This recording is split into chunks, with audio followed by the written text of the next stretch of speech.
Ndugu wa Tanzania, naitwa Kanali Bernard Masala Mlunga, kaimu mkurugenzi wa habari na uhusiano, Jeshi la Ulinzi la Wananchi wa Tanzania. Jeshi la Ulinzi la Wananchi wa Tanzania linautaarifu umma wa Watanzania kuwa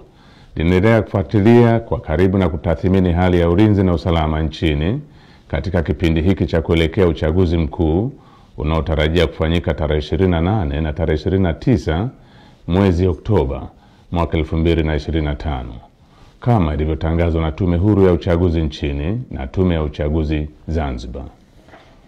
Kwa ujumla, Jeshi la Ulinzi la Wananchi wa Tanzania linaridhishwa na hali ya usalama iliyopo nchini katika kipindi hiki ambacho vyama vya siasa vinaendesha kampeni zao kwa kuzingatia matakwa ya kisheria, kuheshimiana na kuvumiliana kunakooneshwa kupitia kwa wagombea wao wa ngazi za urais, ubunge na udiwani. Jeshi la Ulinzi la Wananchi wa Tanzania linaviomba vyama vya siasa kuendeleza hali ya amani na utulivu wakati wote wa kampeni, kupiga kura na baada ya kupiga kura. Katika hatua nyingine, Jeshi la Ulinzi la Wananchi wa Tanzania linalipongeza Jeshi la Polisi na vyombo vingine vya usalama kwa jinsi vinavyoendelea kusimamia hali ya usalama katika kipindi hiki cha kuelekea uchaguzi mkuu. Aidha, jeshi linawapongeza wananchi kwa kuendelea kutumia haki yao ya msingi ya kushiriki kwa amani na utulivu katika kusikiliza sera za vyama mbalimbali kupitia mikutano ya hadhara inayoendelea kufanywa na vyama vinavyoshiriki uchaguzi mkuu kwa ngazi mbalimbali ili kuwachagua viongozi watakaowaletea maendeleo. Pamoja na hali ya amani na utulivu iliyopo, bado kumeendelea kujitokeza baadhi ya watu wanaojiita wanaharakati kutoka ndani na nje ya nchi kutumia mitandao ya kijamii kupotosha umma kwa kuweka maudhui yenye kuleta uchochezi